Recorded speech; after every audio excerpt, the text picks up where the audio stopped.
I think they've won most of those games, however. They banned Tinker and Lycan are the two most banned heroes with 41% bans, which is not a lot. I mean, they still let him through quite a few times, but also some of those times it's the opponent banning it against them. 5 seconds remaining. If you give Arteezy a Tinker, you're kind of fighting uphill just from the get-go. Really? I think Tinker's dropped off quite a lot in terms of this tournament. I don't think Tinker's like a huge problem, and I think people have kind of adapted more. But I definitely, if Tinker gets ahead, you're right. If Arteezy's Tinker gets ahead, then you're screwed. But it's like if you can, kind of subdue the Tinker, it's still definitely a game that DK can take. So was that not the game that they won in the group stage? Was an Arteezy Tinker that DK beat, I believe? I think it was a Navi Tinker. Yeah. Oh, okay. No. We'll see Brewmaster banned out as well by DK, so just take out some of these teamfight heroes. Mason's been playing quite a lot of the Brewmaster. They tend to put more Arteezy on the kind of core heroes, the carries for the team, so I think it's a clever ban from DK. And it's going to be a Skywrath Mage as the last ban for Evil Geniuses before the picks actually start. And DK has 1 pick, while EG after that will have 2 picks banned. After a long time of this new pick and ban format being there, do you still think that first pick is stronger than second pick, or getting those 2 picks at the same time give you an advantage? I think first pick is still stronger, especially if like Skywrath weren't eliminated, they could just go for like a Faceless Void or a Skywrath Faceless Void combo, but Faceless Void isn't that strong. And yeah, I would still say first pick's way stronger, and you don't have to ban Lycan either if you're first pick. And okay, I guess we have Arteezy and at least EG win with straight it. away. EG are actually 5-1, so they have a good reason. The Shadow Shaman gets picked up hero. first by DK, and currently that 100% win rate hero. We'll see what it can bring to this game.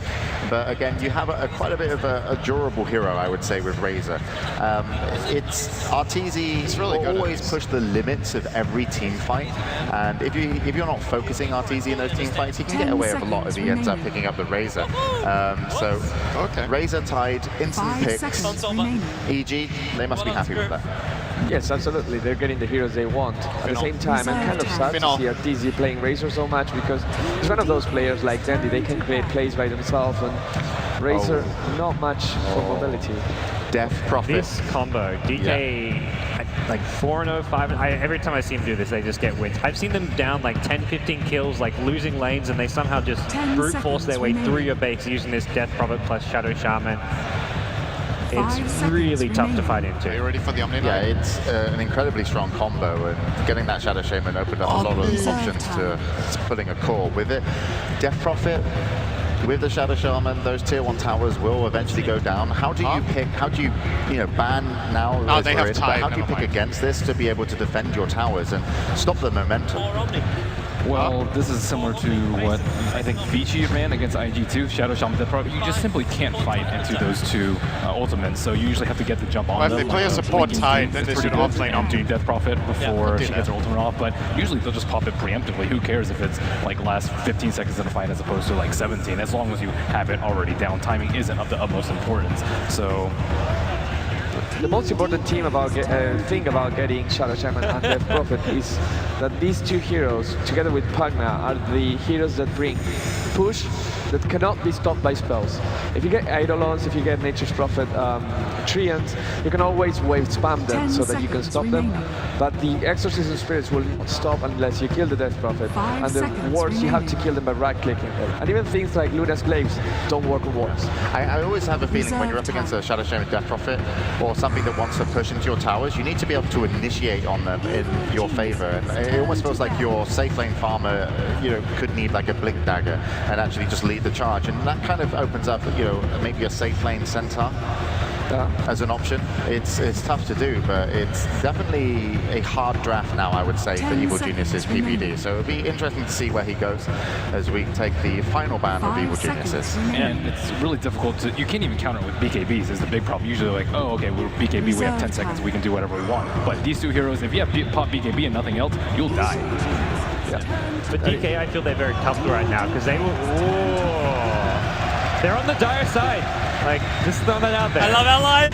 It's an Ursa pick. As long as that Ursa is getting farmed, you want to kill the Death Prophet as quickly as possible, even through the ultimate. And Ursa, if he can get on a target, that will shut someone down in the team fight. So you do still feel that if you get a Gold Scepter on the Death Prophet, she's going to be pretty safe from the Razor and the Ursa.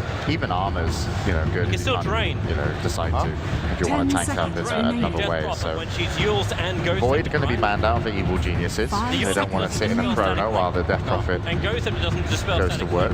And now we go over to DK for their pick, and I'm sure they're slightly surprised that the Ursa comes in here. Need damage, but she's going to give it. I think they kind of want to try to get a good counter initiator. Like if Ursa goes in, and you need a good way to deal with him. And that's where something like an Earthshaker is your kind of secondary support. Fits well with the Shadow Shaman. You don't want to really reveal too much about what you want to do here. You can go for that backup plan of getting burning a hard carry, but I think after this Ursa pick, you want to just try and play it safe, play it stable for now. Okay, now I really want to see the Earthshaker just like Newbie had in the previous game, because you look at the Ursa, you look at the Razor, are heroes that rely on sticking next to you. They want that static link to get max duration. Ursa needs to hit you. Earthshaker with some good blocks. They cannot initiate of you, they cannot stay next to you, and they can save you from Shadow Shaman Death Prophet. Oh wow, and it's an Invoker. Ice Invoker potentially coming out. You do make a good point with the Ghost Scepters, though, and the Pugna Decrepify would also work wonders against EG's lineup. They really don't have that much magical damage at all. Invoker, a hero that was actually shunned for the first part of the qualifiers, but made a resurgence in the last part. This hero is still incredibly strong. Adds a little bit more to the push as well if you want to. But yeah, the Earthshaker I think is really a good pickup here. It's not only the fact that you want to push towers, it's also when you're done pushing towers, you need to also disengage a lot of the times. Teams don't want to give you free towers, so if the EG can't absolutely defend a tower, they might want to try and pick a few people off, and Earthshaker allows good blocks, and also with the disruption, as you mentioned, Bruno, that would be pretty difficult for the Razor and Ursa to potentially chase. So those BKBs will have to be up on the side of Evil Geniuses, but the Invoker pickup, it's going to followed be by a Treant. It's actually okay. I mean, remember, Ursa is going to go for a BKB. Overgrowth go through BKB. It makes sure that the Ursa will always take in place, or at least bait the BKB so that you can disengage. 10 seconds remaining. I'm not sure. Do you know if Overgrowth disables Blink Dagger? It doesn't. I mean, you can't 5 blink seconds while remaining. you are Overgrowth. But if you BKB, you can blink away. Yeah, it does make damage, so. Yeah. I like the Train Protector pick here. You really need something to protect Death Prophet, and without a big combo breaker like Tidehunter or Earthshaker, just having preemptive living armor on her is usually good enough, and enough to dissuade the other tower and just give up a free T1 or T2 for the most part. So we could potentially see a very early push, high ground push. The other thing with the Train Protector is you probably have to fight early. This Enchantress Ursa, we saw a game in the group stage where Fnatic did this. They took a super early Roshan with it. They didn't go like level 1 Rosh, they got like level 2, level 3, smoked in the Roshan pit. If you want to contest that, you need good early fighting heroes. Treant with Lead Seed, Boots early on, can actually kind of engage and fight into that. You can kite the Ursa around slightly, and with Sunstrikes flying in as well, it does give DK a very strong early game with their support duo. I don't think I've ever seen Mason play Ursa, though. Have you? No, not that. It's not really a big EG PG run that much, but I think they needed to mix it up. I think DK were ready for the Tide Razor pick, and EG were not expecting a Shadow Shaman first pick. They were probably expecting DK to go for the Doom, which is actually still in the pool. Doom has not been touched, is probably the most surprising part of this draft. Do you think Invoker is going to go for Exort Invoker and just relying on the Shackles to get kills, or do you think you just go full team fight and go close Wax? Well, you know, it's not necessarily an Ice Invoker. DK have put Burning on a safe lane Exort Invoker a few times. That's the way most teams are playing him nowadays. If you look at IG, even DK, teams do this safe lane Exort Invoker where you rush your Necro 3, minus Necro 3, you push down towers with Forward Spirits, and I think that's where DK want to go. All in push, Death Prophet, Shadow Shaman, Invoker, to try and stop us if you're EG. Mirana being picked up by Evil Geniuses as their final pick. Ben, does that make sense for you? What does it offer to the lineup? Well, firstly, I don't really know what Mason's going to play. If he's going to play the Mirana or Ursa. He's most likely playing the Ursa, but Mirana with Enchantress, that's not your ideal roaming duo. Usually you want a Shadow Demon or a Bane. Those are by far the most common partners. You can even use something like Rubik or a Sand King to set up with a stun, but it's just kind of like a support Mirana just thrown in the mix, kind of like we saw that. Support Tide, like we saw earlier, and put Mason on the Mirana even? Like, yeah, support Tide is really weak though, as we witnessed. Yeah.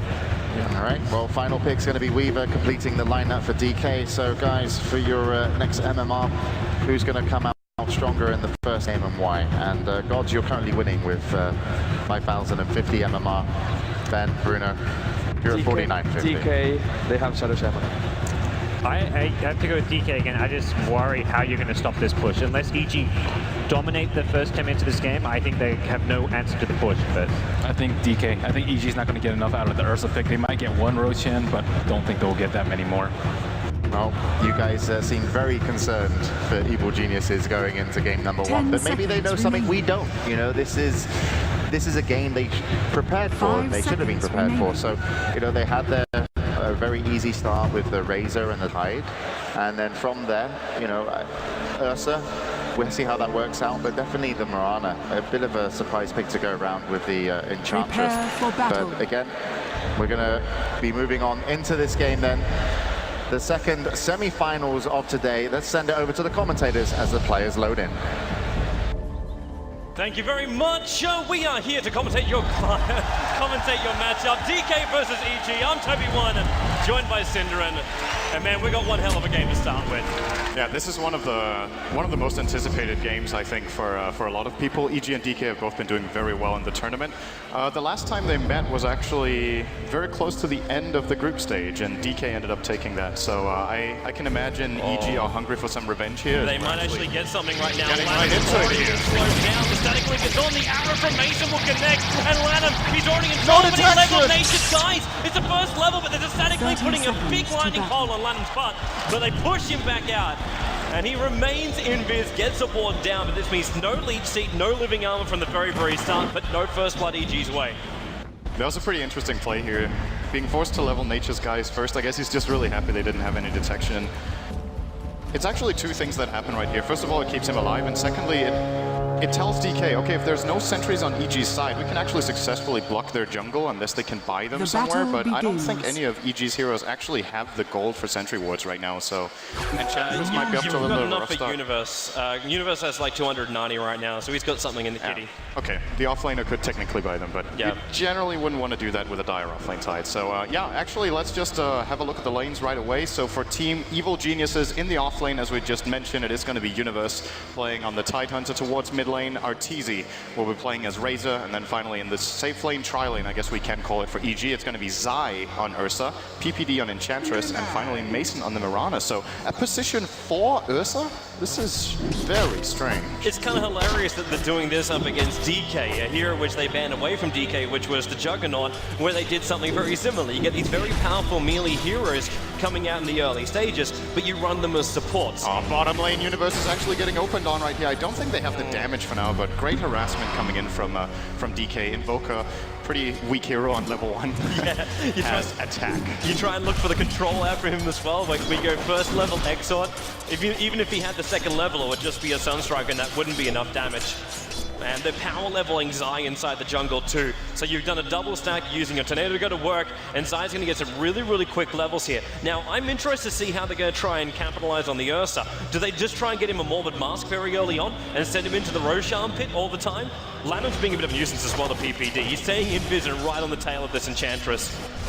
They need sentry wards for here. It's a big problem for EG if Lanham manages to steal a lot of the stack experience from the second stack as well. There's actually still the Centaur here, but great play here from Lanham so far to, if nothing else, then scout them out. So, like you said, what EG... Oh my goodness.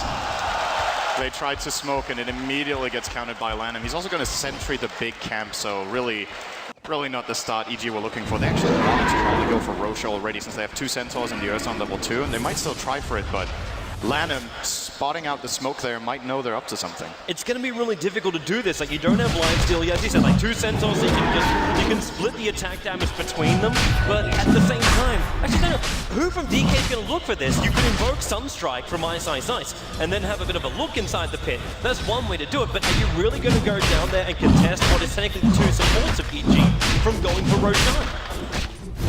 I guess not. I mean, the one hero that could really get a lot of work done right here would be the Weaver, just sneaking in and spotting it out, maybe even stealing the Aegis, but Look at our team. DK are not ready for this. It's going to be a Roshan 2.5 minutes in for Team Evil Geniuses and now level 4 Ursa. And my concern with this is, if you're playing a position 4 Ursa, which I think I've never seen in a competitive game before, or at least it's very, very rare, and you're playing against the pushing lineup, if this kind of Roshan does not work out for you, like the panel said, who's going to actually stop the push lineup that DK are running? But if they get a head start like this with a very farmed Ursa, he could very quickly get maybe a blink BKB and just run in and try to counter out the Death Prophet. Even more beyond that, like you're actually power leveling technically at Enchantress, so you're going to bring Impetus to the light of day a lot earlier than you normally would. And what are you really trading off here? You have Mason, who's having a rather difficult time up on top lane up against Burning, because Burning is like he's 19 for 6 right now up against a Mason who's 8 for 0. And Mason is taking so much harassment of actually maybe a little bit too much right now. He's still got Leap available. With the attacks coming in, Sunstrike from Ice. Feels it coming and backed himself away from the sun. And that would have actually been a kill. It would have dealt 10 more damage than he had in health. So Mason with a very clutch dodge there. So avoids the first blood, and like you said, it's going pretty well for EG, of course, because of the Roshan, but the Mirana not getting too much still. When you have an Ursa who's farming the jungle, I guess you're not too concerned about your position 1 hero being sacrificed a little bit. I guess the most essential thing for EG's lineup, to defend against DK's early push is to get the level 6 on the Tidehunter. Whereas for DK, well, what are we looking at? Good farm on Weaver. Mid lane, Mushi is... They're making space. They're making space. Sai and PPD, look at them. They're ready to go. MMY's coming up for a rune check, and PPD's going to slow him down. Sai is looking for the first blood for EG. There goes your clapper. Look and slice it. They have to hold him there for a while, but it won't be enough time for MMY to survive. First blood goes to Evil Geniuses. Sai's going to get harassed by Ice with the Sunstrike. Cold snap Sai, so low! He's got enough life points. He's still got the Aegis Immortal as well to keep that in mind, but he does not want to burn this early on. I think he's going to be really happy to hold on to that Aegis for now. It might give them the opportunity to actually go for an opening here. Knowing that Cold Snap is on cooldown for a little while longer and Ice is generally low in mana, they might try for something in bottom, or they go for a rotation in towards the mid, maybe healing him up here with PPD. Considering you have an Enchantress who is now basically laid claim to the Radiant side jungle, you probably want to try and force something in the bottom lane. Ice, an Invoker, not the greatest counter pusher there in the world, and if he does get close up against the Ursa, maybe just having a spare point up in Wex to have that Invis, maybe useful. But then again, look at Zai. He's walking around with dust. He's prepared to gank up probably Razor or Tree, not Razor, the Weaver or the Tree. Maybe then it would also work up against Ice. It's being a bit of a nuisance with Yeah, one thing I want to point out though is looking at the Golden experience. Generally, if we see teams doing level 1 Roshan, this wasn't level 1, it was 2.5 minutes in, but very early Roshans, you'd often look at a bigger lead than this. So I think all things considered for DK, they're actually not too far behind. 1,500 experience and 750 gold isn't really the end of the world. Attack. But it's more about the implications it has for the rest of the game, where you can see EG are actually playing really aggressively here in the mid lane. Arteezy will be draining out a little bit with a link, but they're pressuring the tower. They know they can use the Aegis here on Zai. The question is, what trade-off do DK get? Good harassment on Mason up top from Burning. He's dominating that lane really heavily here. I think DK understand the fact that they can't really take these fights until that Shadow Shaman comes up in higher levels. And of course on bottom lane too, the fact you've got Universe, he's not level 6 just yet, but got to keep in mind that when that Ravage is up and running, EG really hit a big moment, and now Lanham, he's in trouble. The dust will pop off here from Zai, and Lanham, one more hit from Zai, he's in range and he gets it. 2-0 for the phase booting Ursa, who's now up to level 6 as well. 6 minutes in. Not too shabby for 4th position. Yeah, the pocket strategy so far is, I guess we have to call this out of EG, or at least part of it is pretty much a pocket strategy here. It's working out wonderfully so far. Zai is getting a lot out of it. PPD almost level 5, which is around the This is going to be bad for Mushi. Arteezy's got a haste rune coming into middle lane, and Mushi can't outrun this, which means all the damage is being given over to Arteezy. That living armor will not protect him from this. One more attack, MMY holds him in with the shackle. Now he is in trouble. He might be able to pick up 2 kills here. Platterfield can't reach on Mushi, but it's Arteezy. Sunstrike's coming in with the attack from the tower. It's enough to get a revenge kill in for DK. They go 3-1 now on the board, 7 minutes in.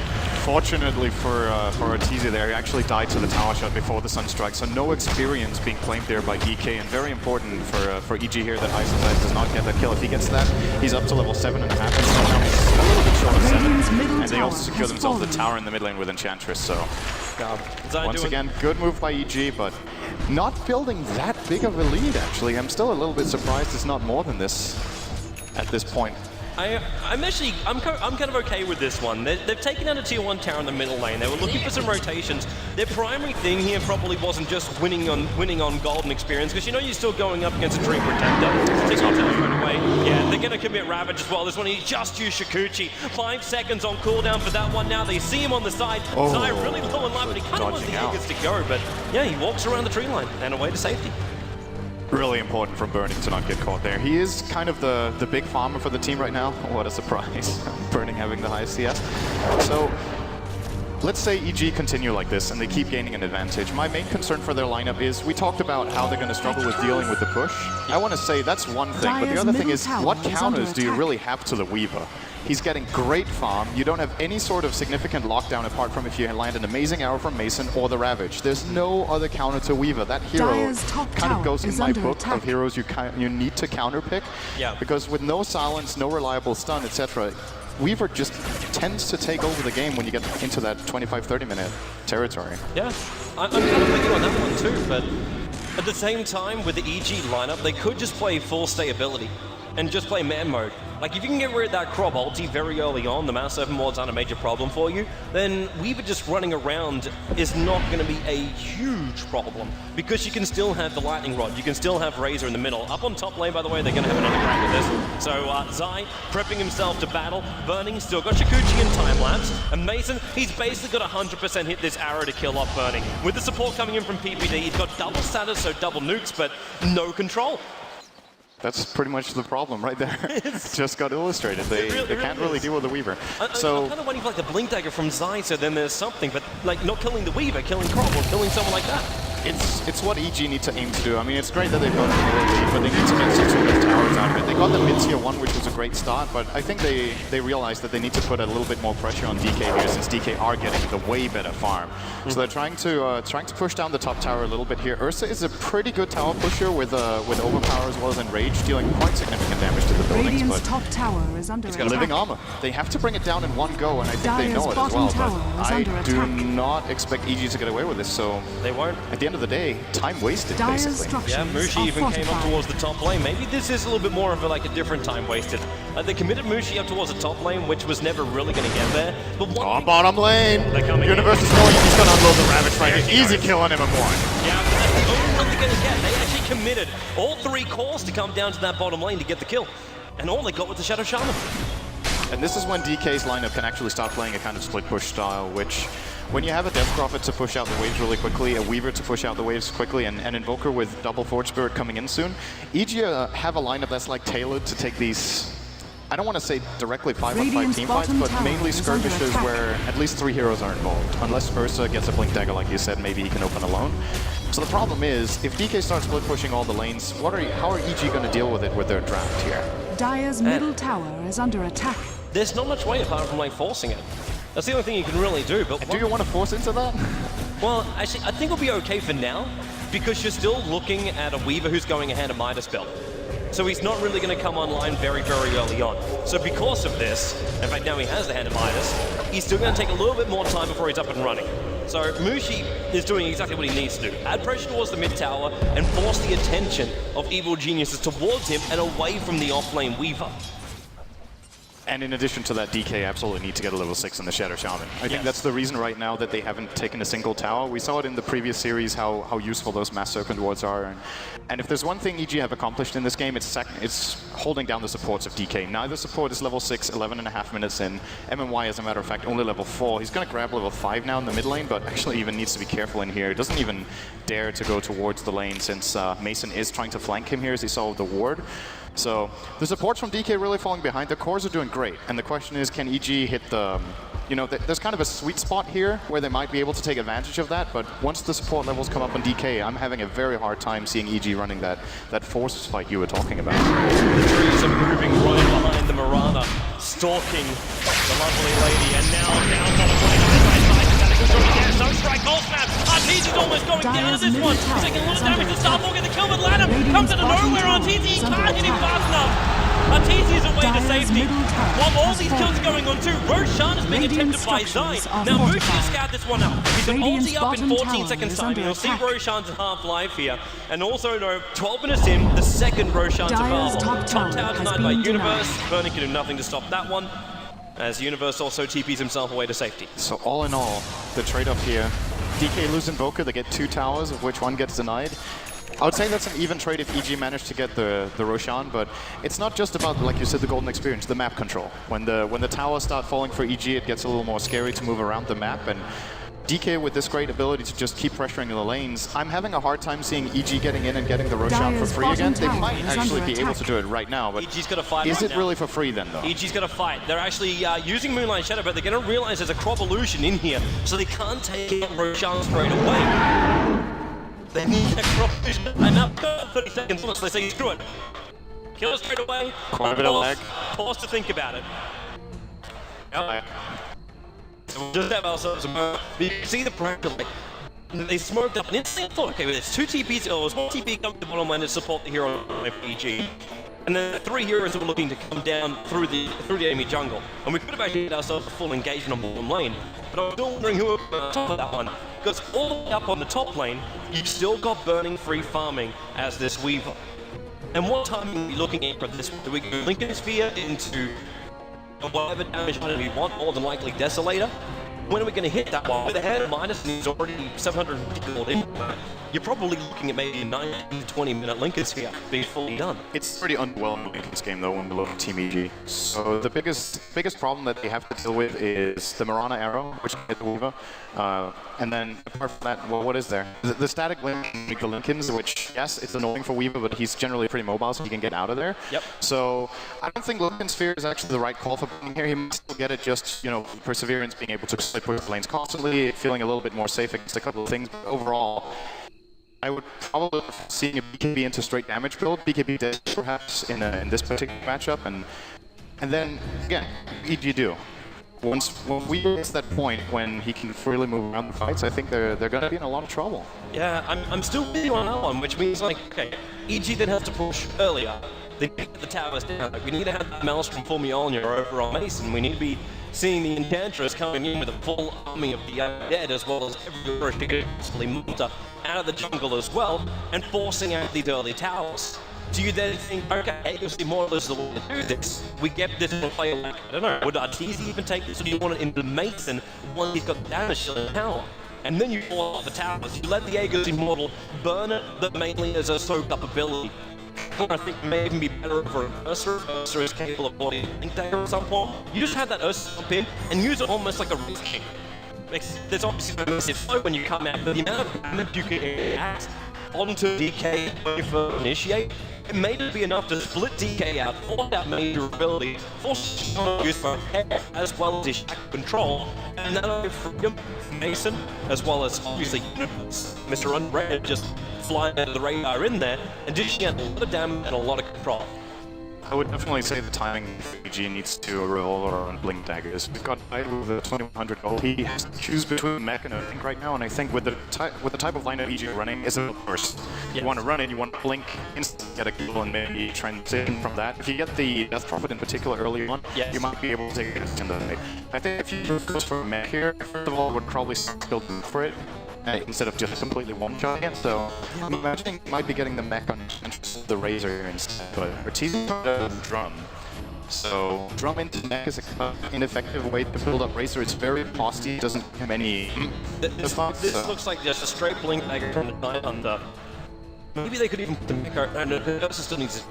Yes. You couldn't build the Mecha on the Ursa. Considering that he also has a pretty small mana pool for that, so yeah, really the ideal hero for it, but I'm really surprised we haven't even started that. Like, there's the only thing which we can use is that someone might possibly be building a mech is the fact you have 3 branches on the field separate from PvD Universe and Side. It's the only combination you can look at right now would make you think something like that. Yeah. What are we looking at for DK? So we've got Ice building into an Orchid, so I guess he wants to just counter out the Tide. A great way of dealing with Tide is having 0 damage or balance, just so you can ignore him. You lock him and then you don't attack him, so Kraken should have prop. So when he gets that Orchid on the Invoker, that's going to be a great pickup for him. Weaver with 800 gold could be anything. I'm still imagining the BKB build could come out. And well, what else is there? Skills and Death Prophet, but yeah. Something else that will be there is possibly the thoughts. Also, we'll go back to James Drew and just find out what their thoughts are of the game's fun.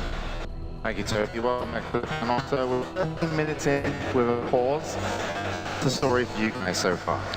Well, that level 2 rush that they were feeling was crucial, but ooh, David here. We? Yeah, we. Okay. Myself and Cool. David. I don't think it is such an advantage. It's a cool pocket. Got a nice couple kills early on their A's as well, but it's not really enough lead for me. Tinder was talking a lot about it. He came looking at the graphics like, whoa, DG aren't really ahead. When you see like the rotation, you get a decent sized experience in gold. They don't really have the fallback plan. Haven't got a great left game, and the fact that Weaver, Death Prophet, focusing on line, DK support for a bit higher level. I think DK would have taken countless towers by now. They already got the first couple tier 1 towers. And those next few towers will drop very fast to a Death Prophet plus Shadow Shaman, so I feel it's only a matter of time until EG just start losing towers. They're going to try go, I imagine, for a rush fleek here on the Tide Hunter, just 60 gold away from it, so they can actually engage the push, try and engage before the season comes out, before the servants come out, but there's no real guarantees there. No. Still concerned for EG, and you were on draft as well. But yeah, they got 2 minuses over on the side of DK, and surely they're going to be kicking in on the Invoker and Weaver. Is that going to be a factor in Swan Ben? I think they're going to have a lot more impact on the Ursa this game. I think Gods and I casted a game where this exact same thing happened.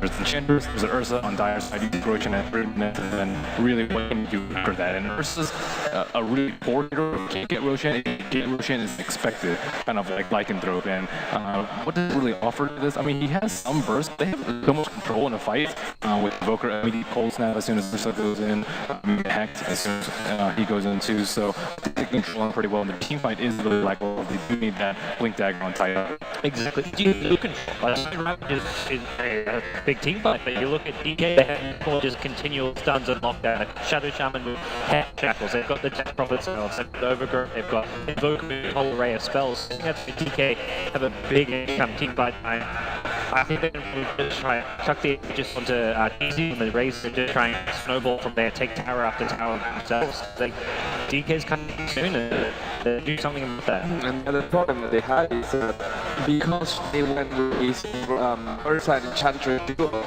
the other solo lanes will be slightly more vulnerable while you're doing that. And if you look at the matchups, Death Prophet versus Razor, Death Prophet stop Razor, but Razor can also stop Death Prophet, so Death Prophet is going to farm. And the Weaver there, he could do whatever he wanted. So you need to do both strats like this when you have solo lanes that can pair off pretty well, and they can do well with other support. But the support, instead of jungling or instead of getting some advantage somewhere else, you're getting it by doing motion, and you do not pay for that. In this case, it's going to be costing EG way too much. So the off potential definitely could be in DK's for a bit on a little bit longer. You've got the Shadow Shaman hacked, and you've of course got the Invoker that can roam around with him. And then, you know, we have to look at Mace. He's now on the Marana. He doesn't have a huge amount of fun, but the arrows are going to have to be overly important into the match. Because you say you don't have lockdown, you will when you get your blink on your attack when you get the Ravage, but is it safe to, you know, rely on a bit of RNG, a little bit of arrow? I think you have to. For each team fight, they have to kill someone either on like a rabbit with double blink with Ursa and Tide Hunter, or a really long duration arrow from EG. So yeah, you kind of have to rely on it. I thought it was a bit of a worry that the arrow initiation is going to be so much a part of that team fight. Like, you hit someone with an arrow, Ursa can then follow it up with a blink and burst someone down. But without that, all they can do is have Rays on the front lines really tanky. He has for it, so no mech start yet for EG. All of the other worry that really threats, they actually go to the mech advantage. Neither to the mech, but EG could have gone for that early on the Rays because they were the wrong call. That drum is really nice here, especially because there are lots of nice orders provide a lot. But it is what something kind of missing their team fight right now. if EG decide that they need to put on the pressure, you guys, they get tier 2 towers and they've got one tier 1 to get on the top.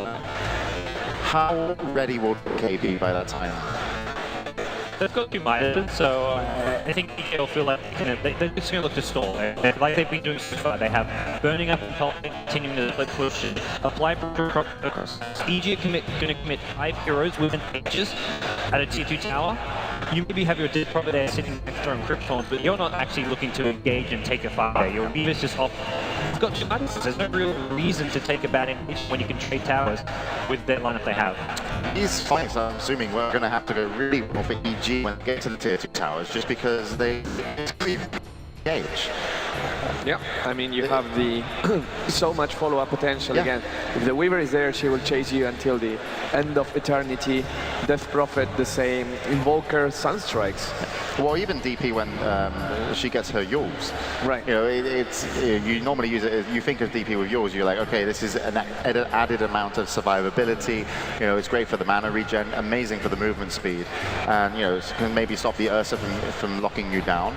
But even on the chase, if the fight doesn't go well for Evil Geniuses on the tier 2 tower, Death Prophet can potentially be an additional kind of chaser to get a kill, just because you can Yule someone up and then everyone can get into position. As long as your Shadow Shaman's there with a Hex or a Shackle, that's another kill. So it's going to get really close, I would say, in terms of how this is going to go. Because if EG can take those tier 2 towers and take good engagements, they can still, I think, roll with this.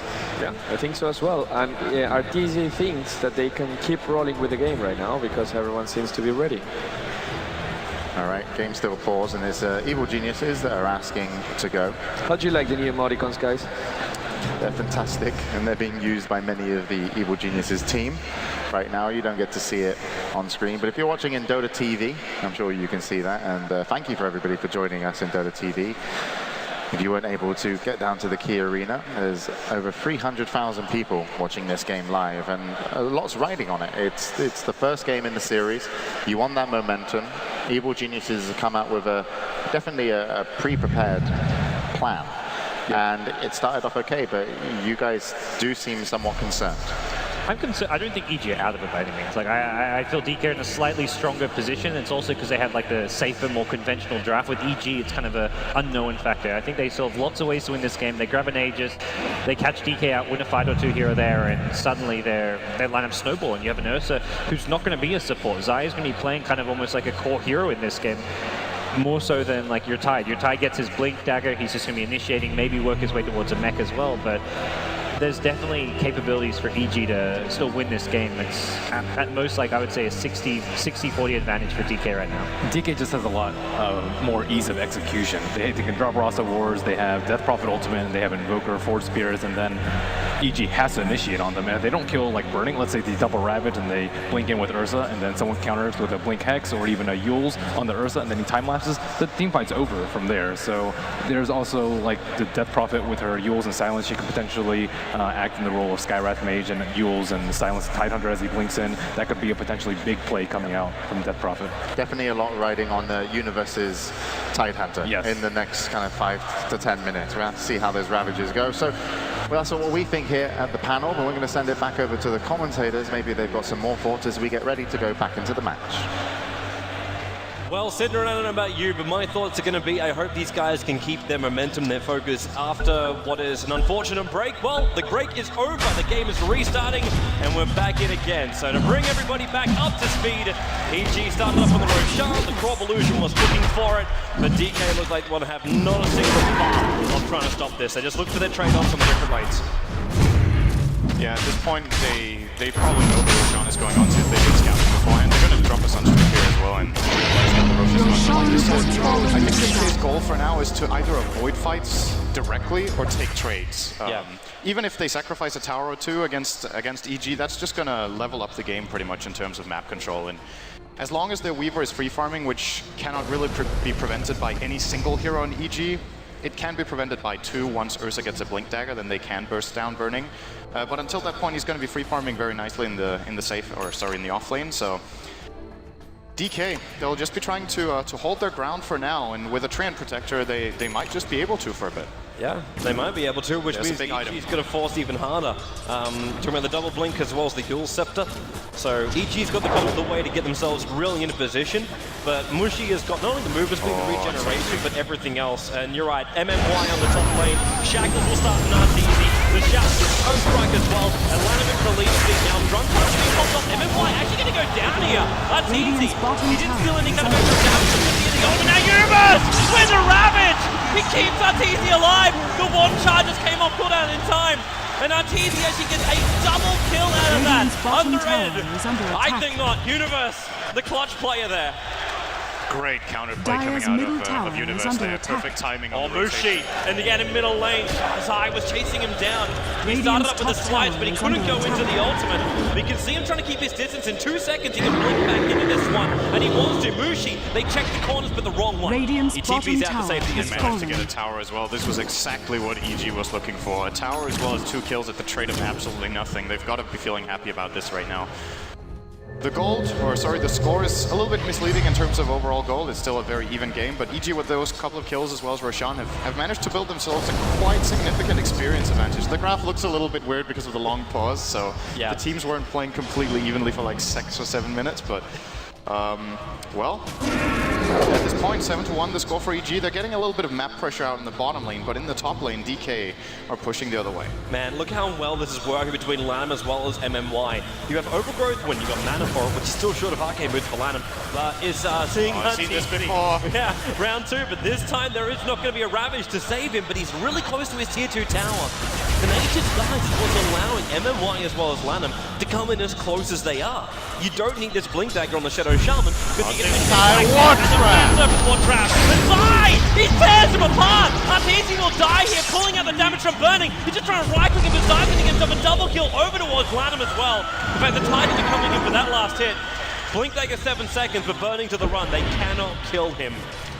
Dire's It's middle amazing how tower well is positioned under EG attack. are, considering that these movements from DK are happening in invisibility. Of course, they read out of the map with the heroes missing. That is pretty likely, but the counterplays out of EG are really beautiful. They're using Arteezy as pretty much as bait. I don't even know if it's the plan or if they're just expecting that at some point maybe DK go for the kill instead of directly setting up for it, but they get a good trade once again.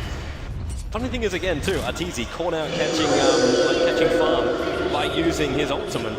Like, he's just spamming that Eye of the Storm. Speaking of ultimate, there's one deployed in the bottom lane, and Mushi actually using an invis rune, so this is stop it. Oh, he actually attacked there, so he does break the invis, and this could expose him to a potential counterplay. It will come in, Zai and Universe. Dire's Perfectly bottom locked in tower is position. They fallen. used Zai up into the air, so he couldn't attack straight away. The tower still does go the way of the Death Prophet, because the ultimate obviously killed it off after fortification wore off. But EG getting a counter kill, a Dire's tier 1 top tower for a is Death under Prophet, attack. they're not going to see that as a worthwhile trade. Well, considering that the tower was bound to drop anyway, I guess they're happy to get at least a kill out of it. And Mushi there, he's got to be feeling a little upset about choosing to attack the tower at that point. He could have stayed outside the range and just used his ultimate. I don't know if there was any detection coming in from EG. Actually, okay, looks like Zai had sentry, so they might have killed him off anyway. But the tower does fall, and still, I feel like as far as overall map control goes, it's just DK getting more out of the map. They're going to kill PPD. He's out way too far. Locked between 3 heroes and the Sunstrike from actually not getting the kill. It was Weaver, in fact, who was able to get the last hit in there. And it does indeed look like Burning is going to get either the BKB or the Deso first with that first Mithril Hammer. I don't think there's anything else in the courier for now. Ice gets himself a Void Stone, so actually transitioning into a Yules. I thought he was going to get the Orchid, but he might have just decided, you know what guys, it's too late for an Orchid. I would have wanted to have that quite a bit ago, so I'll change my build. Maybe he's really still worried about the jump in, or if you can get the timing right, evade the Ravage, Dire's or top make the tower Ursa is wait for under you. attack. And that's not what EG want. EG do not want to just hang around for an extra two or so seconds and think, hey, now we can attack it. That's not the way this works, because then Burning is going to shred you apart with his ultimate, the tree's going to keep people alive, and you're going to have Shadow Shaman running around also causing havoc for everybody. So EG, they need to jump in, they need to get quick kills, and these Yule Scepters are really going to prevent that from happening. Yeah, another alternative item that they could have tried to go for here on Team DK could have been the Force Staffs, which are really great against Ursa, but for now they're going for the Yules, just like you said, with the goal of just delaying the fight. The longer the fight lasts, the better a chance they have. And it's kind of weird saying that against a really farmed Razor who will generally steal a lot of damage during the fight and then turn around on them. But I think Arteezy, even with his pretty tanky build, he cannot stay in the fight and rely on just being able to run around freely. He's got 7 armor and 1700 health, but he's up against a level 2 Death Prophet ultimate, Forge Spirits, the Shadow Shaman wards, as well as a Weaver who's soon to get pretty significant damage. It's a tall order. Looks like EG will be looking to push the top tower. It's a double creep wave coming in, and now with a large amount of Scarabs, they're going to clean these guys up before the creep wave will be happy to attack onto the tower. And the tower's still alive with living armor, but at the same time, Zai's about to lose his Aegis Steam model, so this is what now. He'll have regeneration, he's at full life. Bottom lane, actually, you'll start TZ out of the fight.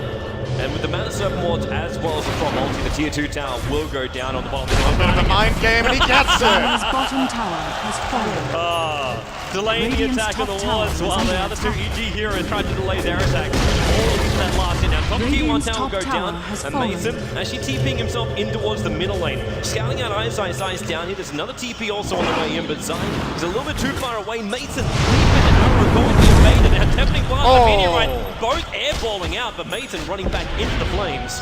So he burns a little bit from all of this, and somehow in 20 minutes in, we have a full lot of AoE now up on Death Prophet. Yeah, well, it's looking really good for Mushi in this game. His farm is definitely where it should be. And when you look at the last hits for the two teams, like 3 of the 4 top farmers right now are on DK, way ahead of the corresponding EG cores in this game. So if you're a DK fan, this game looks pretty good for you. Oh yeah, mid lane, he's dead. He's dead. Oh, maybe not. Leap down. The bottle charges are there, and Arteezy comes up the river. But the Sunstrike damage was enough, and there was no Ether Shock. The arrow's coming in for the side too. Gonna miss. The Tornado in the meantime also killing up the Weaver, and Arteezy getting Yule Scepted up. So the Weaver actually dying on the top tower, on the top lane where the tier 1 tower used to be. Yeah, this is the combination that EG can keep pulling off until there's a BKB on burning, and even at that point they can still do it if they do it really quickly. Of course, I'm talking about the Ravage into just Ursa mauling away at the Weaver, so good kill for EG. Also, not losing Mason there in the mid lane. They keep getting these small victories, but for EG I'm looking for the big victories. When are they going to come? When are they going to get tier 2s? When are they going to take a big team fight that it just seems like DK are not giving them? The only advantage EG has is experience, and it's not a small one. It's 7,500 after all, but the way the game is going, levels aren't mattering right now because they're not getting to use their experience in any sort of reasonable fights. Yeah. And one thing also which is severely missing is the fact that you don't have the Aghanim Scepter over on Razor just yet. Actually, I take that back. He now has enough money for it. I thought the Yoga Club might have been like going for an early BKB, but they're going to finish the Aghanims over on Razor, which means now pushing into buildings is a lot more effective for EG, but they must win the fight first. I think the Axe Scepter here is the better choice. He's going on the Enchantress Meteorite, definitely class. Force Spirit Universe comes in with a mech and PPD. The Force Spirits are not attacking. They stop because of Untouchable. They are so damn slow. Ice gets picked off instead, and PPD is safe. Once again, Universe, the savior for EG. Great arrow from Mason. He's celebrating that in the trees right here. So he's having a blast. Wanted to get up there as fast as possible with the leap to shoot the arrow. Did get stuck, but easily worth it here, getting an Invoker kill. So again, another small victory for EG. They're starting to build up slowly, but where do they go from here? I'm looking at BKBs as the next choice, at least for the Ursa for EG, so he can go in and expect to be able to fight. But even at that point, Treant Protector is a great counter to Ursa. First of all, Ursa has a lot of fast attacks, but you can counter a lot of the damage with living armor on the target. And Overgrowth will go through his BKB, so it's not even certain that Zai will be able to bring down a target should he get in correctly in these fights if Lanham is in the right position. Yeah. We've got double vision coming up from both these teams. So Treant Protector as well as Arteezy are the two gem carriers for this game. But Arteezy, a man with 1900 line points and 417 movement speed, rather difficult to kill him off, not to mention his 8 armor. But they're going to be able to see that Weaver, the Treant, the Shadow Shaman. Now Shadow Shaman does need to afford his Blink Dagger, but he already did. He's got 560 gold bonus as well. So MMY is the way to initiate in nicely. But Mushi as well as MMY, like their pushing power is great when you're pushing towers outside the base, but obviously pushing high ground is a whole different affair, and they're going to need a lot more of an advantage before they can do such a thing. But MMY, TP's top tower, and it looks like DK preparing to fight. A blink in, and there goes the this one over the wall, trap in Universe, gets a Ravage off, MMY, the arrow will kill him off from Mirana, Good strikes on the way in, Arteezy being pushed back, he will go down, the Mason, huge amount of damage, the gems on the deck, burning time lapses at the very last moment, they're on the run up, but the Moonlight Shadow giving him protection. Ice has to drop his TP scroll to get that gem out to safety, but now Mushi, he lets the ulti rip, he sees Universe, the arrow connects on Burning, and now there will be support. Mushi's ulti will get the kill. Mason, right of Alwyn, he can't leave himself away, Silence as well, he can't move anywhere. Mushi with a double kill. He opens up the doors and lets EG in. You were talking about that tanky Razor, right? Ice is like, who's tanky? He pretty much one-shot Arteezy with the combo there. So what's great about the Acceptor is, of course, their ability to take the fights. And I thought maybe he doesn't need the BKB yet, because there's actually not that much disable on DK. I mean, sure, there is the Shadow Shaman with a bit of control, but if they can kite around that or catch him in the Ravage like they did, Razor might be fine. If you get caught by that combo from Ice, you just drop. Look at actually what DK is doing. They're putting both the gems back on the courier. They're sending him both home right now. They don't want to run the risk of giving the gem back over to EG, because then it causes too many problems for their invis place. So what they do in the meantime is just bring the gem out when they feel like doing some deep warding. And the rest of the time, PPD, Shackles, Sunstrike, it won't be enough damage, or maybe it will be with the blink down. Lanham, what's he trying to do? He's trying to protect him, or can't get in range for the lead seat. MMY must be protected now, and Zai, blink dagger, 1 second, he can jump. Oh, now he jumps! It's a double clap and the dust off. Lanham forced to use his ultimate, support's coming in from DK. EG have to back themselves up right now. The lead seat on Zai, the Hex, cancels the TP out. 2 seconds, they've got to keep that blink dagger on cooldown. PPD cannot help him. He has to let Zai die. TP's not going to happen. You'll separate from DK. Gets the stance as well on PPD. There's nothing he can do to respond to this apart from death. Very nice Dire's series top tower of is under execution here attack. from DK, just counterplaying every single move from EG. Immediate overgrowth. He got, okay, so he had overpower on. He got 1 swing off before Radiant's he got bottom overgrowth tower there. is So under attack. quick on the fingers there, Lanham. Very great play. So now the small engages that we've seen EG winning, they're starting to lose now. And if they begin to lose these, I think they start losing full control of the map. And they simply can't afford to take these fights. But on the other hand, the fights they can't afford to take, I think DK are just avoiding them on purpose. They're not giving them any sort of space to look for what they want. Now the third Roshan has spawned, and that could be an opening for EG to perhaps force a fight, because maybe DK don't want to give the cheese Roshan away, but I mean, even then, the problem is, let's imagine EG gets the Roche with Aegis and Cheese. We still haven't really seen them being able to even come close to a tier 2 for the last 10 minutes. They just don't seem to have a grip on the map. Every time they look for an opening, DK just pull themselves back a little bit That's a big item for Burning. What do we manage to... That's a big item for Burning. So now he's got the 2 core items I was expecting, perhaps in the opposite order of what I was thinking. He is scary in these fights. He can pretty much move around exactly as he pleases. There's even more to that. Shiva's He got got it in perfect timing as well, right when the Roche fight is about to begin. I think DK want to try to take this one. They could try and contest it, but not fully in position for it just yet. More Chris down that left more. Actually blocks a bit outside. Finish the job. Arteezy, the cheese on the deck, picked up there. Burning. But even the BKB, the arrow has to be soaked up by that BKB as well. The side jumps out. Iboga Yules himself up into the air, evading the battle, and now the guts will come in from Universe. And it's EG who will get in the upper hand here. Mushi will back up. They got Aegis Cheese. They mop up the Mass Serpent Wards as well. And EG, they, for the first time, get a very, very clean fight their way. Yeah, DK weren't in position to go for that at that point, actually. They were kind of forced to go in, and I thought they were going to go for it, but the heroes weren't at the right place at the right time, so Burning tried to open it on his own. I mean, of course he doesn't die because he pops the BKB, but EG just kite him. They leap away the Mirana. At the same time, Roche is going down very quickly to the Ursa. They get the Roche, and even a bonus kill on Ice. At the moment Roshan dies, I think DK cannot try to commit into that, because they just know the threat of Ravage is there constantly, and Universe was just biding his time, waiting off pretty much on the offside of the fight, and yeah, EG gets it for free. Now they need to use it. Yes. They really need to use it. But they have almost everything up apart from Moonlight Shadow. So they have everything that could help them win the fights. Did we call the Shivas on Mushi, by the way? Just quickly before, okay. But good to reiterate. Yeah, so that's another big item, of course, coming the way of DK. Ice did pick up a Blink Dagger a while ago. Haven't really seen him using it too much. They're coming in. They see Arteezy and PPD, however. So they're not sure about this. But EG are really flash farming. They just managed to flash farm up the BKB there for Arteezy to go with that Aghanim Scepter of his. Because they just kept stacking up the camps and then just mass farming. It's a really good pickup for EG at this point. I'm imagining the Ursa... Actually, no. Zai is not even going for a BKB with that ultimate orb of his. I'm imagining it's... Perhaps it's...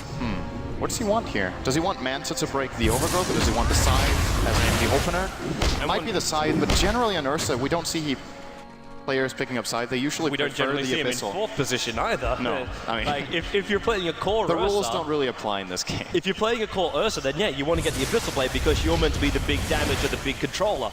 But right now, he knows if he uses Abyssal Blade, if he gets caught by overgrowth, he can't do anything with it. So maybe just having the side device is a better option. They need some level of control over Burning, especially considering Burning didn't go for the Lincoln Sphere. I think you might be right on the side device. It's a better way of controlling up the Weaver. The other option is he just says, I'm going full tank and picks up Skadi, but that would be crazy. Kind of underwhelming. I think Skadi and Lincolns would definitely be the last 2 choices he's going for with this. I'm going to be proven wrong in a moment. But we'll let the players decide, man. Yeah, we'll see. How's PPD looking as well? He's still a long way off having his Aghanims. Mason is building towards his Maelstrom, but he still needs a little bit more.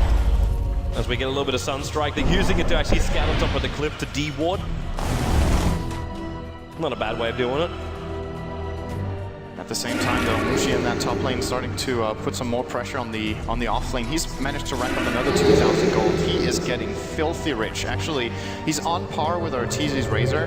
And I think once you reach that late game scenario, it's generally, in most cases, going to be more valuable to have a very farm Death Prophet. I mean, sure, Razor, once he gets the Axe Refresher, gets very, very scary, but it's only for a limited amount of time. Then that build kind of starts to fall off, whereas Death Prophet's level 3 ultimate with level 4 Witchcraft is very powerful for a big portion of the game. And he also will probably transition into some very useful items for the team. Maybe he gets a Hex, maybe he gets a Bloodstone or a Heart just to lead the charge. And with the amount of armor he has, health is actually going to be really good on the Death Prophet. But I still can't believe 30 minutes in we don't have a level 10 Shadow Shaman. That's true. And we're not even looking at his 2nd level Mass Serpent Wards yet. This is a real problem for him. This is a real problem for him. They need to correct this on the Shadow Shaman. And they're looking towards, at this point, just the last outer towers. Level 1 wards will still be able to help. Ice going for the combo on PPD. It's gonna land it. Oh my goodness. Couldn't get the rise up in time for the Ravage. It comes up from Universe. They're looking for Ice, and they got him as well. Bottom lane though, the base is falling apart. DK, they're already inside on the Lanham can hold him out. He can actually just let the ulti go. Mushi, they're coming in close to him, but Zai being thrown down. There's Lanham finally letting the ulti go inside. He's being shredded apart by Mushi's ultimate. He has to use the G. Now the Barracks still aren't down yet. They can get rid of the wards. But we've got a Burning who is in no man's land back inside the dire side base. The tier 3 tower will go down. He should be very, very happy they still have their racks intact. Great play again here by DK. They traded the Invoker. They traded 1-for-1 in kills. They get a tier 3. Some damage on the barracks, force the glyph, force out the Ravage even. They might be able to go for high ground in a moment. What's the cooldown next? Is 70 against 100 on Ravage? So if they hit the perfect timing window, I think these bottom ranks are actually DKs, forcing out both. Well, they forced out the cheese. The Aegis is still on Arteezy. Yeah. So perhaps that is going to be an issue. And EG, they have to find a way of using this once again. And without Ravage, though, they're not going to find a fight. And there is the Scythe indeed being picked up here by Zai. So they do have some sort of single target opener. The question is, who do you Hex when you jump in? At this point, it's got to be Weaver. It's got to be Weaver. Weaver's getting bigger as time goes by. I know you're still seeing a lot of problems being caused out by Ice with his initiation, as well as by Death Prophet as well. But what are you really supposed to do? Like, you do have the Ursa, you can find yourself the kills, but you can't rely on Ursa to do the damage when he's actually hexing in, because the potential for him to be controlled is just too high, because he doesn't have the BKB. If they're committing all of their focus to MMY. He blinked the gush. Yeah, he blinked before the gush could connect on him. He's in the tree line. Universe has nothing that can stop him here. Oh, Zai almost got in range for the Hex there. That was less than half a second away. Pretty long cast range on that, but so quick for MMY. Managed to catch up. Quick. Very fast blink there. And that was when EG wanted to fight. That was the Aegis Immortal now getting fully reclaimed. So all the mana gets to come back the way of Arteezy. And with the Boots of Travel on Arteezy, he's going to be on split push duty here, trying to give EG a comeback in terms of map control here by just pushing out the lanes and being able to TP into the fights. But what that effectively means is his actual teamfight impact is being delayed. When he ports in, a lot of his value is just move speed and attack speed from the Midas Boots of Travel build. So, you know, the whole net worth thing is a little bit misleading for Arteezy because as far as actual fighting value goes, he is quite a bit below that 16.5k he's actually showing. hitting it even harder too, man. Mushi is a bad one. They need to push Is under attack. I love this from EG. They have to go for it. They Radiant finally structures managed to are reach a tier 2. It's time to strike. Ravage is ready. Universe with both Blink and 4 stacks sitting on the back lines. Hex is available on Zai. Actually got DK to also burn their fortification. They're gonna get this tower. Mushi's forcing him back. They smoked up through the bottom, and they're gonna really try to buy backdoor regeneration here with Max. Ice will just try to break the TPs here. Well, Universe will not get out! He's in trouble, but Arteezy sticks around. The dust will pop. They see Ice. He's going to lose his life with what he just did there. Bottom racks in the meantime. The range is gone. Mushi, arrow from Mason, holding him in position, living armor. You'll set her up as well. The ulti is going to work with the mass servant boards, and now Lano! He holds EG there. Mason's coming out. Mushi, he's almost out. He is out! On the bottom lane, the melee Rex is still alive. That's the most important one there for Radiant's middle EG. tower is under The attack. fact that he also killed off Ice is a nice perk.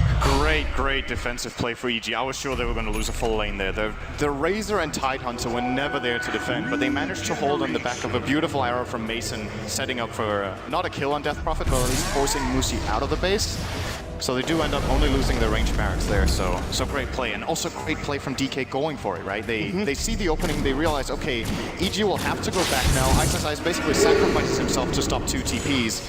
And it's kind of a little bit reminiscent of the grand final from last year, perhaps. With no profit. $1 million euros. That would be a very cheap item becoming massively expensive. Obviously signed by Arteezy, sold in the store, just like his player cards.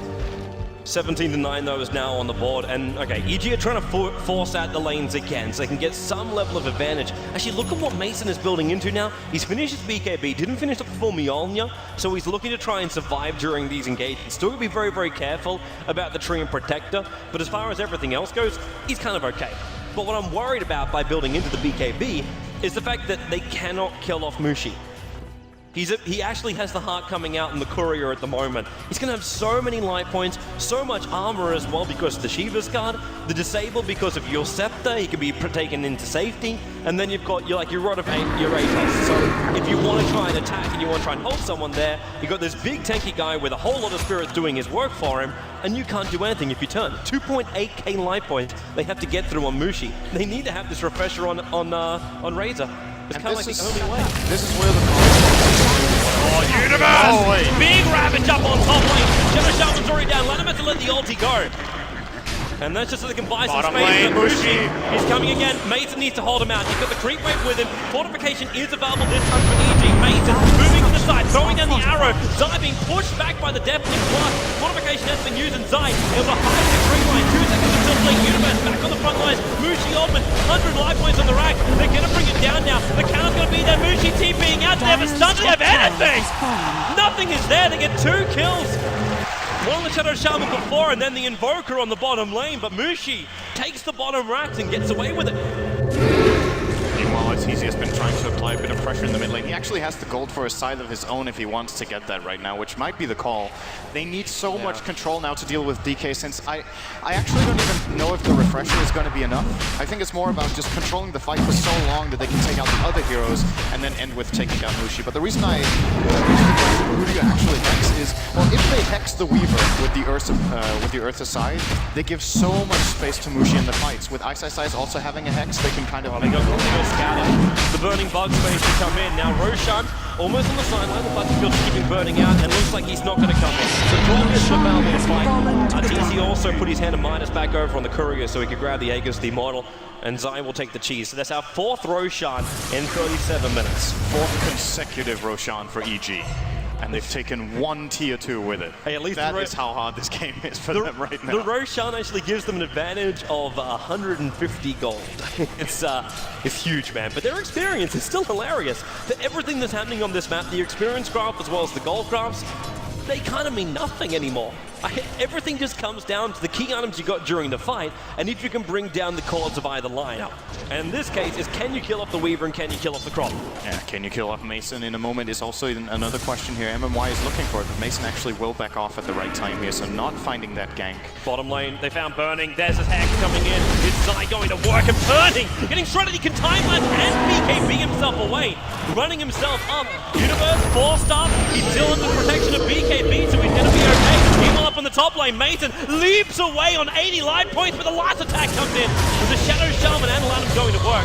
Arteezy, that ultimate hurts a hell of a lot there from Mushi. But they do get the kill over on Mason, and Burning is able to survive. Burning by the skin of his teeth getting out there. This is where I think, you know, an Abyssal on Zai instead of the Hex, they want the Hex to open with, but maybe with an Abyssal in there. Zai, they got on MMY. He dropped down the Mad Circle, just looking to force out the tower. Now it's just going to become food for the Ursa as well as the tower. In fact, they gave all of it over to Zai. But they're going to have to get like an AC over on this Ursa at the moment. Oh, and again, Ice with the snipe combo. Finding PPV, Sunstrike into Meteor as well as the Deafening Blast. Easy kill for the Invoker here. Didn't even need to use the Hex.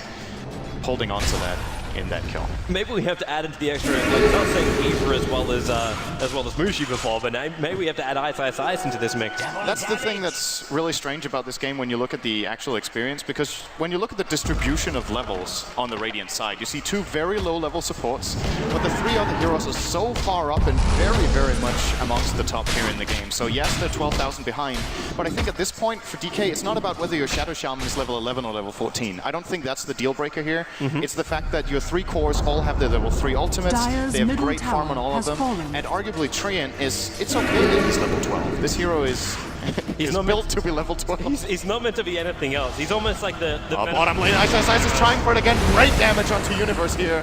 Will force that out though. Is there going to be a Sunstrike? Looks like there isn't.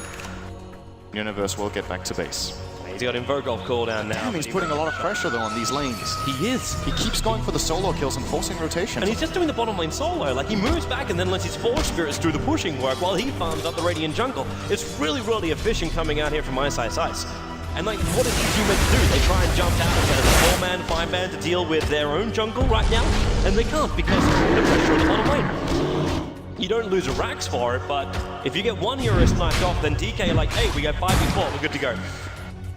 So, here's what I'm wondering at this point. We've come this far in the game now, 40 minutes in. We were talking about how EG probably wanted to end the game early, but now we're, or not early, but around the mid-game with a kind of draft. They're coming, man. You just finished a BKB over on Zai. You're going to be looking to smoke gank up somebody, and I think they're just coming for the Invoker. I think Ice feels this coming right now. There's too many heroes missing on the map, or maybe they just try the single hero bait again. They actually do! Oh, Mason! He's going to be attacked here, but this also means you got Scythe, you got Blink, it's all on cooldown, and they know they can try and find the Hex! The Hex, they've got to be time! Ice won't get himself out of this one, he will be able to evade the arrow. You'll Scepter up, 5 seconds until Blink, and he goes Invis! Living Armor's protecting him, but they do have the extra vision. He's coming in from the gem on the Enchantress. They bring down the Invoker. But up on top lane, Arteezy is trying to one-man 4. Ravage from Universe into Mushi and Lanham. Mushi's ultimate is still going to work, but Arteezy, he's going to go down. It's only the Aegis Immortal, however, and Mushi's ultimate has got another third of his duration left. They want to keep pushing in this one. Arrows on cooldown. Can they find the retreating DK lineup? Lanham is high, and Mushi is running. Still to the cover of Nature's guys, but they both are. They need to have the Enchantress with them or else they cannot find them, and he's too far away. And look at Burning. He's just headed straight down. He's going to finish up a butterfly, and he's going to be good to go soon. You know what? I'm starting to wondering. Yeah, great. I'm starting to wonder whether EG want to just take this very, very late at this point. So if they had the timing window planned with their strategy of winning the game at 20 minutes, this one could go for more than an hour. It's very realistic at this point. Yeah. And then you look over at DK lineup where we've been talking a lot about how powerful Weaver is in this game, but with with EG itemizing 2 hexes, with Ursa getting farm, we're gonna have a Mirana getting somewhere as well. We haven't talked too much about Mason, but he's got decent farm and he's starting to get more and more items. And a Racer who's almost 6-slotted. Yeah. Maybe EG are actually able to take this in the super late game once Death Prophet will fall off. Because they see themselves as 4 cores, basically. Yeah, and on the Radiant side, Weaver will be strong in late game. Invoker's a very strong late gamer too, but Death Prophet getting deceptively weak. You saw how long it took him to take down Arteezy, and that's before Arteezy has the Kiras. So Death Prophet, I would like to say, generally peaks from around minute 15 to minute 45, and we're getting past that point now when Mushi's ultimate is just going to fall off quite a bit here, and maybe EG can actually take advantage of it if they don't lose more than 1 lane. I'm actually wondering too what's going to happen. Like we're talking about 4 cores. What happens when PPD finishes up his Aghanim Scepter? In late game when you're pumping out that much pure damage, it may be just enough to rip through this DK lineup. Now, Lanham's doing a little bit of scouting inside the Dire side jungle. He's going to see Universe continuously farming up. We'll also scout the fact that Refresher Orb is fully over on the Tidehunter. So they've actually got 2 Ravagers in 35 seconds to deal with. Their late game is actually really scary. And I gave DK's lineup a lot of credit for how they were probably going to win if they got past the early problems. But the fact remains, they only took 1 lane. And in a 45-minute game with this much farm on the table, it doesn't really matter that you've lost a lane of Rax. Sure, it's a little bit of pressure going your way, but you can easily hold on. The second lane is going to be a big problem, but the way the game is going right now, I just don't see DK getting it. They haven't even been close to fighting at Roshan yet. And it's just going to be another Aegis and Cheese going EG's way soon if they don't go for it. Full AC is done on over on Arteezy. Now, Lanham, he's a long way up here, but Mason has no vision of him. So he's hiding in the tree line. Zai is also here, and initially it's Zai who's carrying the gem now. If he walks up just a little bit further on that top lane, he would see Lanham, but they're looking for somebody else, and they may get the big one. Mushi's inside the tree line. He has TP, Your Scepter, so he shouldn't be too difficult to get himself away to safety if they do go on him. And in fact, there you go. He's already now just TPing himself out. As but you EG see, might force top. EG are starting to get the intimidation factor on the map right now. DK are respecting them a lot and backing off here instead of putting a lot of pressure there. Actually, did it 10 or 15 minutes ago. EG's backing up. Remember, it's 1 minute until we have Roshan up. And that's probably going to be the keyest thing here for EG to secure. Let DK jump themselves around the map, try and find their initiations. Don't let Arteezy die in middle lane. Dino initiating and he actually breaks free. He breaks free of the overgrowth right now. Mushi Ultimate, the arrow will connect. They're going to come on him and then lock him in. He has to use this to Ravage. They connect on Burning. Secondary Ravage before Mushi gets the deck and Burning goes down. Arteezy ulti will kill him off. They've got 2. Buyback comes in. Burning can't let him come back in the fight. Arteezy though, the cheese will go on him. The Sunstrike almost killing off Mason. They're chasing down Burning, they've got the vision, and they've almost got him! Misses! Where is the attack? He cannot reach him! The plasma field, the living armor, keeping Burning alive, the attack up the hill again from Arteezy! It is just not enough! The bug is difficult to kill! And he is almost, and he is! Is he away to safety? There's no TP scroll on Burning, so he has to run himself away! And he will free himself from the EG chase! And into the tree line where the living armor is bringing him up. I can feel the breath of relief from Burning out here, actually. He got away from that. So 2 Ravages from EG. They managed to get 2 kills and get some more pressure out on the map. I think this is okay. They did have to use They had double buybacks as well. There was buyback came out from Ice as well as from Burning during that Burning, engagement. actually, you're right. He bought back and almost Oh, died. Burning! Oh my god! Oh, it's... Radiant's top tower is under attack. Mistakes are made! And Burning is down for almost 2 minutes. It may as well be an eternity in this game. The bottom lane is being forced out right now. Bottom is Universe on the run. He's being hit so hard. He's away to safety. But it's the tier 2 tower on the top lane that Arteezy is going to take out. As well. Lanham! Shredded! They got Ice. He's blinked himself up into the dire bait, in fact, but it's top lane. Arteezy is there. His Aghanim's ultimate is tearing the tier 3 tower apart. And it's going to go to the melee racks as well. Plasmafield's trying to pick up the wave. MMY jumps up. No Mass Serpent War. 6 seconds still on cooldown. And EG should back themselves up. I know they do still have the Weaver down, but the big man is going to spawn up in just over a minute. And they must get their map control back again. Roshan is going to be huge right now. The 4 previous ones haven't mattered as much. I would almost say this next Roshan matters more than the previous 4 combined almost for EG at this point. And as well for DK, they cannot give this one away. Then I think it's at least 1 lane, if not 2 lanes of Rax that EG will be able to. They're coming with no Ravage. Arteezy's ultimate ready again. It's still 17 seconds left on that Ravage from Universe. He's going to rotate top though. Yeah, they're looking to finish off the melee racks. He is just trying to push the middle lane in and then turn on the Eye of the Storm. No fortification available here for DK and Mason with the BKB. Well, maybe MMY. Look at the he's taking the 4-star back. Mushi digs up. He couldn't do much more. Universe Ravage will hit. He actually kills on the Shadow Shaman. The buyback comes out from him. The melee rack is gone. Zaya, they're going to keep fighting Mushi. He's currently tethered. He's tethered to Arteezy. He doesn't want to be part of this. You'll set her up. The ultimate from Lanham. Mushi needs to get back and he can't. He's down. EG have taken out the top melee racks. It's just a trade-off though for the bottom racks and Weaver. 5 seconds and they back up, giving respect. Everyone is TPing out. Remember, Roshan is now up and Weaver is also alive again. And they have the second Ravage still. Universe only used 1 and then immediately using the Refresher Orb to get it ready here and start the Refresher Orb cooldown to Make it start dropping here. This is a very tense moment. DK probably felt like they had pretty good control of the game, especially once Burning picked up the Lincoln Sphere as well as the Butterfly. He would have probably felt pretty safe, right? So there's 2 hexes. They have to break the Lincolns with the first hex, and then the second one will go through. And then if he doesn't die, he BKBs and time lapses. But even with that amount of defensive items, he's still being controlled by EG. They're trying this again. They could be so quick about this. DK are not almost there. Lanham's moving around the back of Mason. The pulse will come in, and it scouts out Zai in Universe. And DK, they have their entire lineup here. Mason leaps away from Lanham, and now, well, the plasma field, they'll see very quickly. Tree Protector is close, but Roshan is down. Aegis demodel into the hands of the Tidehunter. Zai doesn't want anything in this. He lets Arteezy have the cheese because Zai is about to finish up his full heart, and Arteezy also. This guy's got 7,000 gold. He's got so much money. Yeah, getting a refresher off on Arteezy now I think would be really good. Double Hex, double BKB, and of course the double Eye of the Storm is probably the best item he can get right now, unless if he feels like he needs to become more of a physical damage dealer from another source than his ultimate, which is... The thing about the ultimate is it's not a reliable source of damage because it will always hit the lowest HP target. So if you want to choose your target, you pretty much have to go for some different type of damage item, but it looks like it is indeed going to be the refresher. Immense base pushing power coming out from the Razor at that point. And EG are just looking like they're in complete control of this game. They might have a little bit more trouble killing off Mushi now. Yield Scepter in hand. He's got a Ghost Scepter to back him up as well. So Mushi's just trying to make himself unkillable and get a full duration ultimate off. But I really don't think EG care. Like, if they need to, they can just get someone else to buy up maybe a Diffusal Blade, because the money is just rolling through.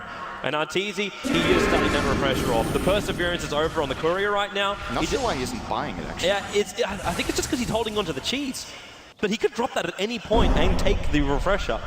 Ice looking for a snipe off. They'll see Arteezy in the mid, but no one is walking up into the Dire jungle at the moment. Yeah, I think DK realized what position they're in right now. They want to try and force the fight in the top lane, but at the same time, they really don't. There's double Ravage on Universe as well as the Aegis, so it's going to be very difficult. And EG just got a tower for free, basically. Zai with the creep wave as well coming in through the bottom.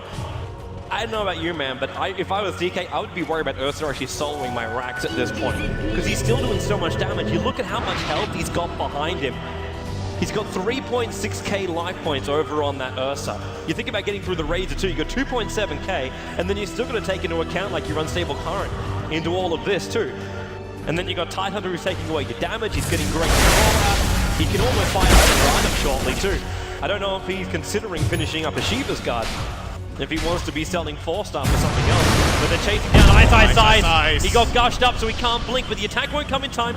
He goes invis, he does still have his blink up, and they can see him though. The Hex is there, he refused to blink himself out. And now the jump is Universe, he's body blocking or attempting. Will commit the Ravage, and look at the damage from the Ursa. Invoker is torn a new one, and EG may just finish up this top rank. And Burning is desperately trying to add some pressure down the middle lane to stop this push from coming. But EG, they're going to push him through the top, see if they can just take out another tower. They can get a rank, just let the creep wave come in. Trade. It's going to be quick though. Like DK they're going all in, they TP'd Mushi mid, they don't have a second, they don't have a plan B. They're going to go for T4s. They're coming back right now. They cannot let this base race happen. PPD, the first one to TP himself in, and EG, they are taking no chances here in the winners bracket final. Semi-final. Close. Getting ahead of himself. Well, if they continue playing like this, they could be in the winners bracket final. At least this has been a great performance from them in this game. I mean, to be fair, we were worried, but they've just silenced us completely. He could be in real trouble right now. Moonlight Shadow, he's walked straight up next to him. It's almost worth a great Ravage, but Arteezy comes in for the Hex. The link is on, and Mushi, are they going to commit Ravage? He's running himself away, but 140, 168 points, 198. There's too much. They can actually have enough damage in Arteezy to kill a Mushi. The Ghost has been protecting him quickly. Can he evade? He can't silence. You'll send in the Ursa up Mushi. 200 life points. He's duking it around. He's gonna TP! He's out! Oh my god! Amazing! Unbelievable! This man is on the most wanted list, and EG, they couldn't capture him. A brilliant escape coming out from Croft. He looked dead to rights right there. But EG, they still are holding some level advantage here. The two Ravages are on cooldown now. This could be the time to strike for DK if they realize. But now with the with the refresher all picked up here for Arteezy, he is pretty much reaching his peak now. If he is to replace the Guidance, it's in order to build for a late game in which Eye of the Storm is not his main damage source anymore. This is pretty much a fully stacked Razor build. Anything more at this point, so apart from a new BKB, of course. But don't worry, they have an extra call. They can take Aegis, they can take Cheeses. Yeah. Then again, actually, no, Zai. He's the man who's blinking, and he's the man that needs to hold on to that gem of his. What are we looking at for Mason? So Mason has managed to build up a Mjolnir as well as 5,000 gold at this point. So we're going to see a Mirana probably transitioning into a Daedalus next. And then the physical damage from EG is going to be through the roof. Of course, the synergy between having Eye of the Storm drain all the armor of the targets and then having other heroes deal the physical damage. In a super late game situation, this Eye of the Storm is going to hit a lot of heroes a lot of times before they die. And then it's about how you bring them down. Who gets about 250 damage from clicking his ultimate button. And a Mirana building into a Daedalus probably. They're going to hit hard. Well, right now the hit was looking to come from EG on the bottom lane, but they know they don't have enough power right now when they try to defend the top lane. But Universe, he is a long way out right now, but he knows the Aegis is out in 30 seconds. So if he soaks up some damage here, it's going to be okay for him. He doesn't let the go. He can just accept the fact he'll die. Mason on the BKB. It went beforehand, so he's locked in position. They didn't even get it. No, they didn't. Not even once. And they used the Death Prophet ultimate. As well as the Overgrowth. This is a big loss of DK and they need to get the hell out of it. Yeah, they're backing out. Mushi actually BT'd himself in. But the Crop ult, it's down for a minute and a bit, but it's okay. Roshan potential swarm time is still 2 minutes away. And it really doesn't look like EG is wanting to push into the base until they know they can get a really good trade, which is difficult up against this lineup of DK, or they're able to take out all of DK and then just push up with no one to defend. It's literally the only 2 examples right now I can think from EG where they can really just force the issue. And for DK, there's 2 things I'm looking for right now. I'm looking for what's Burning going for, right? He has a Midas and 6,500 gold when he uses that the next time. He's going to go sell the Midas and we might see a full Daedalus. We might see him going for even a Rapier at this point. I don't know if they're feeling that desperate yet. Zai in that middle lane, he's looking to jump over towards Ice. If he blinked himself over the tree lines, he might have actually had him, because Arteezy was directly behind him as well. And now the other thing is, okay, so there's no doubt Burning is going to get a damage item, so they have the physical damage going into the late game. Where does Ice go on the Invoker? Does he go for physical damage so they have more? Because I don't know if this single, I wouldn't call it a single core Weaver, but single physical damage core Weaver is not going to be able to close out. And Mushi will definitely not be going physical damage on a Death Prophet. He needs more range damage. I don't know if he wants to go Mjolnir, Desolator, Daedalus, any of these above. He wants to defend he very turned soon on the because heat. this lane is falling apart. That Arteezy, he's going for T4s. EG are trying to finish this right now, and DK, they must return. The push from Mushi on the bottom lane. He can't use until his Ghost and revive TP. He can't. He's actually dying in the fountain right now to try and come back, but he's too tanky. Mushi is working against himself right now. It's GG. It's over. EG will take game number 1. There it is. He attempted it. Mushi was too good for himself at the last moment, and EG, it looked very, very shaky for them. They could hold the advantage of experience the entire way, but it didn't look like they had it in the bag. But they do come back. They do come back and they take game number 1. Greeting this awesome crowd here in Seattle. It's the home ground advantage, or the home team really. And DK,